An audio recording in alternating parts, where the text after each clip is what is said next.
High protein diet mistakes that could be preventing your fat loss results. If you're on a weight loss, a fat loss, or a body recomposition journey, I'm sure you've done enough research and know that you should be eating protein and all the amazing reasons why you should be eating protein. But there are 5 common mistakes that I see people make with their high protein diet that will prevent them from achieving their fat loss or weight loss results. In today's video, I'm gonna go over those top 5 high protein diet mistakes that I often see people make and how you can avoid making those mistakes. And then I'm gonna give you some tips and tricks to make sure that you don't make these same mistakes. So as always, we're gonna get right into it, but if you're new to my channel, make sure you hit that subscribe button and hit the bell so you get a notification when I release a new video, just like this one, every single week. My name's Michelle Roots, kinesiologist, personal trainer, nutrition coach, and fitness motivation specialist.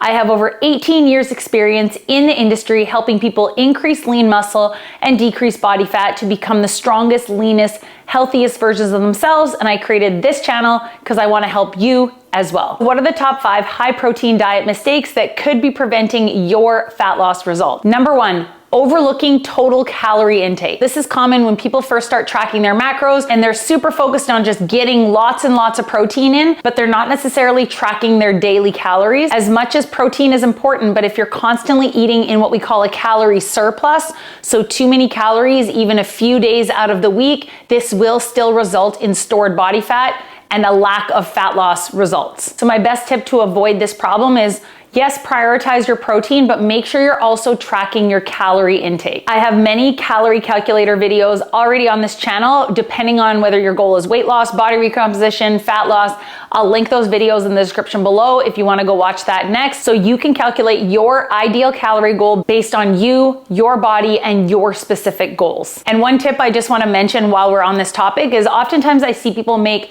healthy protein shakes and they say, I made this amazing protein shake. It had 30 grams of protein. I put in chia seeds, a banana, strawberries, an apple, protein powder, milk, almond milk, hemp seeds, yogurt, and they list 90 things that they put into their shake, which yes, are all healthy ingredients, but that could also end up being a 500 calorie protein shake. This is where, yes, protein is amazing, but you just wanna still make sure you're tracking those calories so that you can still achieve your fat loss results. And that leads us to high protein mistake number 2, relying too much on protein powders and supplements. Many people overuse protein powders and supplements such as protein bars to hit their daily protein goal without putting a focus on whole foods, which also provide additional nutrients and more satiety, so keeping you feeling more full throughout the day. The problem here is often lack of preparation. So yes, mixing up a protein shake is super easy. Grabbing a protein shake when you run out of the house,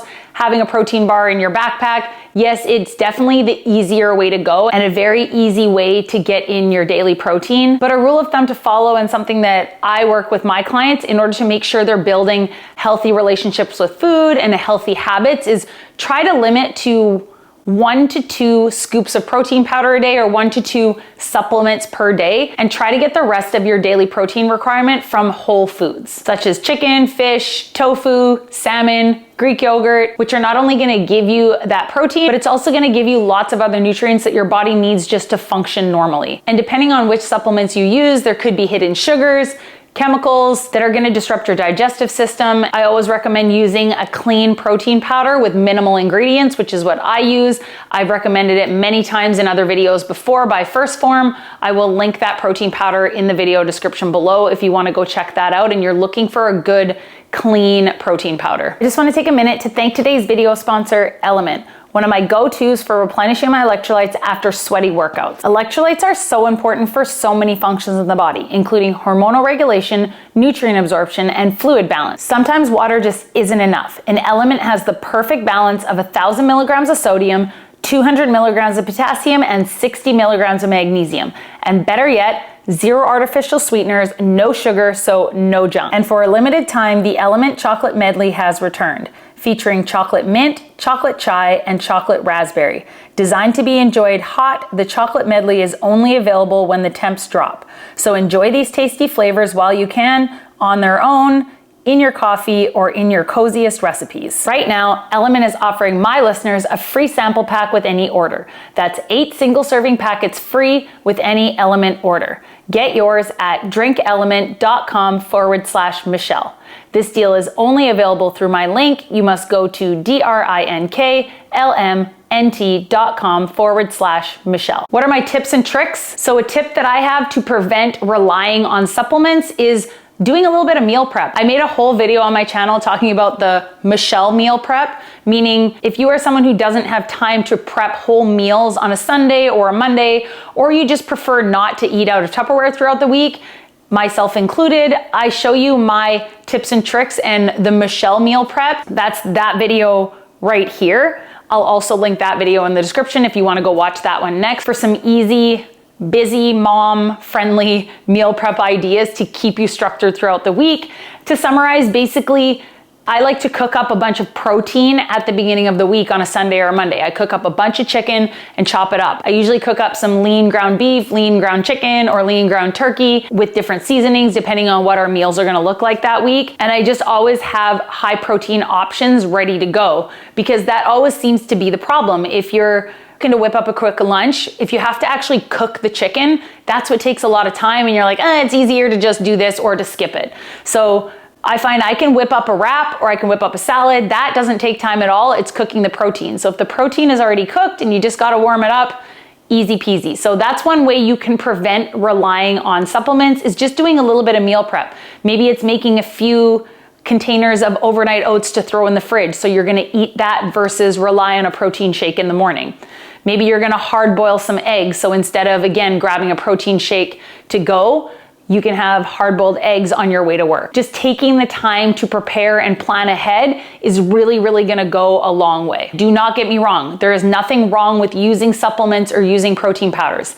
I do it daily. But like I've said in many other videos before, supplements should just be that, a supplement to an already healthy, high protein daily diet. And these supplements are just gonna give you that extra boost to help you increase your daily protein intake. They shouldn't be your focus of drinking 3 protein shakes a day and that's my protein intake for the day. High protein mistake number 3, ignoring protein timing. What does that mean? Meaning you are not spreading your protein out throughout the day. You are just trying to eat all of your protein goal at 1 or 2 meals. Oftentimes I see people not eat much protein for breakfast and then maybe a little bit at lunch and say their protein goal is 120 grams of protein a day, and maybe they've only eaten 30 grams of protein with breakfast and lunch, and then they're like, oh no, I have to eat 90 grams of protein with dinner, which obviously will result in them not hitting their daily protein goal. So the goal with spreading your protein goal out in meals and snacks throughout the day is gonna help with more protein synthesis. It's gonna help keep you feeling energized and keep you feeling full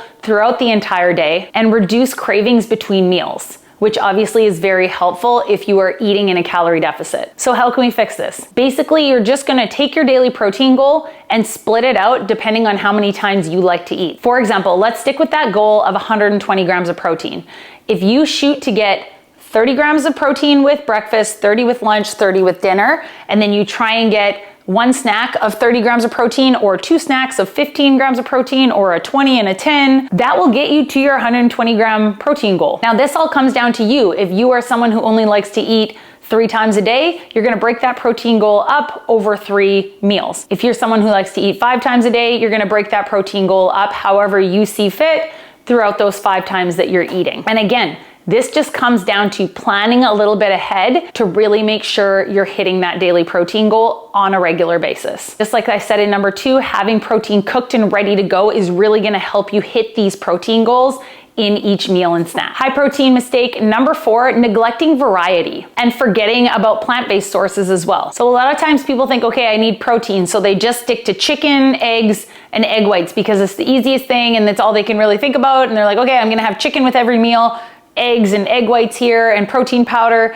And what happens is, 1, you're gonna end up developing nutrient imbalance because you're not expanding and eating different protein sources, but it's also gonna get really boring and be very, very hard to stick to. It's gonna feel more like a diet, if you know what I mean, and then you're gonna fall off track because it's not realistic to stick to that long-term of just living off chicken, eggs, and egg whites and protein powder. So how can we fix this problem? Try and just be more aware and switch up the protein sources you're eating. You can switch from extra lean ground beef, turkey, you can do salmon, tuna. There are so many other sources that if you're used to just eating chicken, and of course this is going to be based on what you like and what tastes good to you. So you pick your favorite sources of protein, make sure you have them on deck, and find easy recipes and easy meals that you can throw these proteins into to really switch it up and keep things interesting, which is going to make it more sustainable long term. And again, don't forget about plant-based protein sources like lentils and edamame. Just because you're not a plant-based eater, you can still use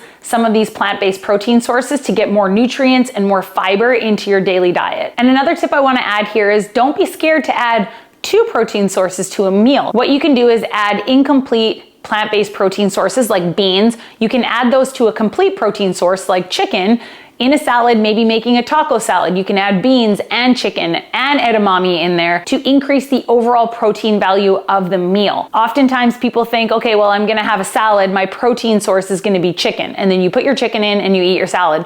But you can also increase the overall protein content of that meal by adding other foods that are higher in protein as well. And plant-based protein sources are always a great way to increase not only the volume of a meal to keep you feeling more full, add more nutrients, add more fiber, and of course, add more protein. And then last but not least, high protein mistake number 5, not balancing all of your macros. Focusing too much on protein but ignoring carbs and fats can lead to low energy levels, poor recoveries, which in turn are going to affect your workouts and just how you feel on a day-to-day basis. And if you're focusing too much on just strictly protein, a lot of times people are lacking fruits, vegetables, and whole grains, which is going to lead to less nutrients that you're getting through your meals, as well as less fiber, which in turn is going to affect your digestion. And it's not going to keep you feeling full, which in turn will result in cravings or might result in overeating of the other foods because you're not getting enough volume in your meals. So how do we avoid this? Is just make sure that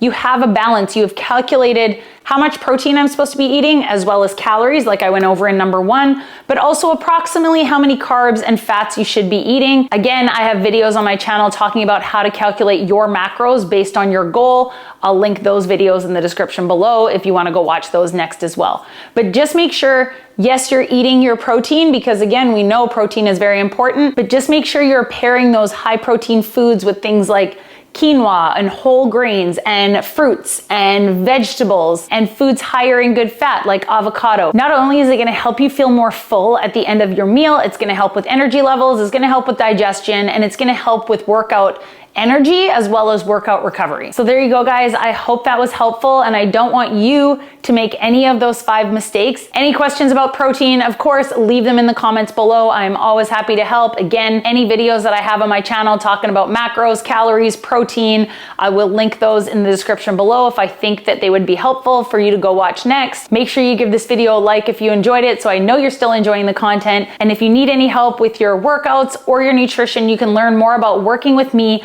one-on-one in my online fitness and nutrition coaching program. I'll put a link in the video description where you can learn more about working with me to reach your fitness and fat loss goals. And as always, have a great day, guys, and I will see you in the next one.